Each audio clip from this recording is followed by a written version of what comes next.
Welcome to Madhu's జయ జయ హే Telangana movement YouTube channel. Telangana ఉద్యమ చరిత్రకు సంబంధించి ఈరోజు ఒక చిన్న టాపిక్ను అధ్యయనం చేసే ప్రయత్నం చేద్దాం. అదే పెద్ద మనుషుల ఒప్పందం, జెంటిల్మెన్స్ అగ్రిమెంట్ అంటారు.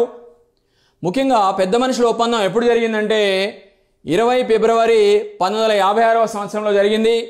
ఎక్కడ జరిగిందంటే హైదరాబాద్ హౌస్, న్యూఢిల్లీలో జరిగింది. ప్రధానంగా ఎవరి సమక్షంలో జరిగిందంటే ఆనాటి కేంద్ర హోంశాఖ మంత్రి అయినటువంటి శ్రీ గోవింద్ వల్లభ్ పంత్ యొక్క సమక్షంలో ఈ యొక్క పెద్ద మనుషుల ఒప్పందము ఆంధ్ర ప్రాంత నాయకులకు, తెలంగాణ ప్రాంత నాయకులకు మధ్య జరిగింది అని మనం చెప్పవచ్చు. ముఖ్యంగా పెద్ద మనుషుల ఒప్పందంపై సంతకాలు చేసిన నాయకులు ఎవరంటే ప్రధానంగా తెలంగాణ నుండి 4 నాయకులు, ఆంధ్ర ప్రాంతం నుండి 4 నాయకులు సంతకం చేయడం జరిగింది. వారెవరో తెలుసుకునే ప్రయత్నం చేద్దాం. ముఖ్యంగా బూర్గుల రామకృష్ణారావు, ఆనాటి హైదరాబాద్ రాష్ట్ర ముఖ్యమంత్రి అని మనం చెప్పవచ్చు. అదేవిధంగా కొండా వెంకట రంగారెడ్డి, కేవీ రంగారెడ్డి, నాటి ఎక్సైజ్ శాఖ మంత్రి అని మనం చెప్పవచ్చు. అతని పేరు మీదుగానే రంగారెడ్డి జిల్లా ఏర్పడింది. అదేవిధంగా మర్రి చెన్నారెడ్డి, వ్యవసాయ పౌర సరఫరా శాఖ మంత్రి. జేవి నరసింహరావు, ఆనాటి హైదరాబాద్ ఈ యొక్క ప్రదేశ్ కాంగ్రెస్ కమిటీ ప్రెసిడెంట్, అధ్యక్షుడుగా ఉన్నాడు ఆయన అని మనం చెప్పవచ్చు. హైదరాబాద్ రాష్ట్ర కాంగ్రెస్ అధ్యక్షుడు జేవి నరసింహరావు. సో ఈ విధంగా 4 బూర్గుల రామకృష్ణారావు, కొండా వెంకట రంగారెడ్డి, మర్రి చెన్నారెడ్డి, జేవి నరసింహరావు అనే 4 నాయకులు తెలంగాణ ప్రాంతం నుండి, హైదరాబాద్ రాష్ట్రం నుండి ప్రాతినిధ్యం వహించి ఈ యొక్క పెద్ద మనుషుల ఒప్పందం పైన న్యూఢిల్లీలో సంతకాలు చేయడం జరిగింది అని మనం చెప్పవచ్చు. అదేవిధంగా మరి ఆంధ్ర ప్రాంతం నుండి కూడా 4 నాయకులు సంతకం చేయడం జరిగింది పెద్ద మనుషుల ఒప్పందం మీద. వాళ్ళు ఎవరంటే బెజవాడ గోపాల్ రెడ్డి, ఆంధ్ర రాష్ట్ర ముఖ్యమంత్రి.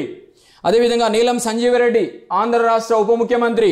వారితో పాటుగా సర్దార్ గౌతు లచ్చన్న, ఈయన మినిస్టర్. అదేవిధంగా అల్లూరి సత్యనారాయణరాజు, ఇతడు ఆంధ్ర రాష్ట్ర కాంగ్రెస్ పార్టీ అధ్యక్షుడు. సో ఈ విధంగా మనం చూసినట్లయితే బెజవాడ గోపాల్ రెడ్డి, నీలం సంజీవరెడ్డి, సర్దార్ గౌతు లచ్చన్న, అదేవిధంగా అల్లూరి సత్యనారాయణరాజు, ఈ 4 లీడర్స్ నాయకులు ఆంధ్ర ప్రాంతం నుండి ప్రాతినిధ్యం వహించి ఆ విధంగా పెద్ద మనుషుల ఒప్పందం, జెంటిల్మెన్స్ అగ్రిమెంట్ పైన సంతకం చేయడం జరిగింది 1956లో అని మనము చెప్పుకోవచ్చు. ప్రధానంగా మనం చూసినట్లయితే గుర్తుపెట్టుకున్న అభ్యర్థులు యొక్క టంగుటూరి ప్రకాశం పంతులు ఆంధ్ర రాష్ట్రానికి సంబంధించి మొట్టమొదటి ముఖ్యమంత్రి. అదేవిధంగా బెజవాడ గోపాల్ రెడ్డి ఆంధ్ర రాష్ట్రానికి 2వ ముఖ్యమంత్రి అని చెప్పవచ్చు. ఇతడే పెద్ద మనుషుల ఒప్పందం పైన సంతకం చేయడం జరిగింది. ప్రధానంగా మనం చూసినట్లయితే అభ్యర్థి జాగ్రత్త గుర్తుపెట్టుకోవాలి. 1953 అక్టోబర్ 1వ తేదీన ఆంధ్ర రాష్ట్రం ఏర్పడింది. ఆనాడు మద్రాసు రాష్ట్రం నుండి విడిపోయి ఆ విధంగా ప్రత్యేక ఆంధ్ర రాష్ట్రం రూపంలో అవతరించింది ఈ యొక్క అక్టోబర్ 1వ తేదీన 1953లో. ఈ నేపథ్యంలో ఈ ఆంధ్ర రాష్ట్రము 1953 నుండి 1956 అక్టోబర్ 31 వరకు కొనసాగింది అని మనం చెప్పవచ్చు. అక్టోబర్ 31 వరకు కొనసాగింది. సో ఇది ఆంధ్ర రాష్ట్రానికి సంబంధించిన ముఖ్య విషయము. అదేవిధంగా మనం చూసినట్లయితే తెలంగాణ రాష్ట్రానికి అంటే హైదరాబాద్కు సంబంధించి కనుక మనం చూసినట్లయితే ఇది రాష్ట్రంగా ఆనాడు ఉంది అని మనం చెప్పవచ్చు, హైదరాబాద్ రాష్ట్రము. సో ప్రధానంగా ఆనాడు 1948లో మరి సెప్టెంబర్ 13, 17వ తేదీల్లో మధ్యకాలంలో ఆనాడు ఆపరేషన్ పోలో అనేది జరిగింది. 1948 సెప్టెంబర్ 13, 14, 15, 16, 17 తేదీల్లో 5 రోజుల పాటు ఆనాడు ఆపరేషన్ పోలో నిర్వహించడం జరిగింది హైదరాబాద్ పైన భారత ప్రభుత్వం అని మనం చెప్పవచ్చు. దీన్నే ఆపరేషన్ పోలో అంటాము, లేదా పోలీస్ యాక్షన్, పోలీసు చర్య అంటాము. దీనినే ఆపరేషన్ క్యాటర్ పిల్లర్ అని కూడా పిలవడం జరుగుతుంది. దీనినే గోడాట్ ప్లాన్ అని కూడా పిలవడం జరుగుతుంది. అభ్యర్థులు గమనించాలి. సో ఈ నేపథ్యంలో ఆనాడు మరి చిట్ట చివరి హైదరాబాద్ నిజాం ఎవరంటే మీకు తెలుసు, 7వ నిజాం. ఆయన పేరే మీర్ ఉస్మాన్ అలీ ఖాన్. మీర్ ఉస్మాన్ అలీ ఖాన్ లొంగిపోవడం జరిగింది. దానికి సంబంధించిన ప్రకటన కూడా ప్రకటించడం జరిగింది.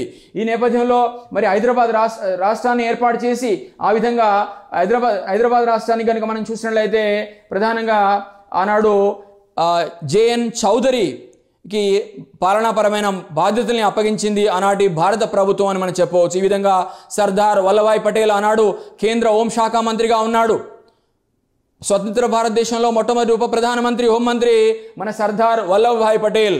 సో ఈ విధంగా ఆపరేషన్ పోలో జరిగింది అని మనం చెప్పవచ్చు. ఈ విధంగా హైదరాబాద్ భారత యూనియన్లో అంతర్భాగం కావడం జరిగింది. ఈ నేపథ్యంలో హైదరాబాద్ రాష్ట్రంగా కొనసాగింది 1948 నుండి సెప్టెంబర్ నుండి ప్రధానంగా 1956 అక్టోబర్ 31 వరకు స్వతంత్ర రాష్ట్రంగా హైదరాబాద్ కొనసాగింది అని మనం చెప్పవచ్చు. హైదరాబాద్ రాష్ట్రం.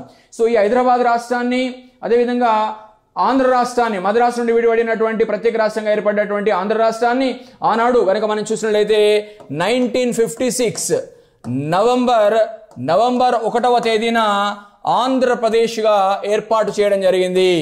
ఓకే, సో స్వతంత్ర ఆంధ్ర రాష్ట్రము, స్వతంత్ర హైదరాబాద్ రాష్ట్రాలని కలిపి ఆ విధంగా సమైక్య ఆంధ్రప్రదేశ్ రూపంలో ఆనాడు ఏర్పాటు చేయడం జరిగింది అని చెప్పవచ్చు. ఆ రాష్ట్రం ఎప్పటి నుండి అమల్లోకి వచ్చిందంటే 1956 నవంబర్ 1వ తేదీ నుండి అమల్లోకి రావడం జరిగింది. అభ్యర్థులు గమనించాలి. Like this video, share this video, download hour app Madhu's online academy from play store. భారతదేశ చరిత్ర సంస్కృతి, ఆంధ్రప్రదేశ్ చరిత్ర సంస్కృతి, తెలంగాణ చరిత్ర సంస్కృతి క్లాసెస్ కోసం మా యూట్యూబ్ ఛానల్ మధుస్ ఆన్లైన్ అకాడమీని తప్పకుండా సబ్స్క్రైబ్ చేసుకోండి. తెలంగాణ ఉద్యమ చరిత్ర కోసం మా యూట్యూబ్ ఛానల్ మధుస్ జయ జయ తెలంగాణ మూమెంట్ను సబ్స్క్రైబ్ చేసుకోండి.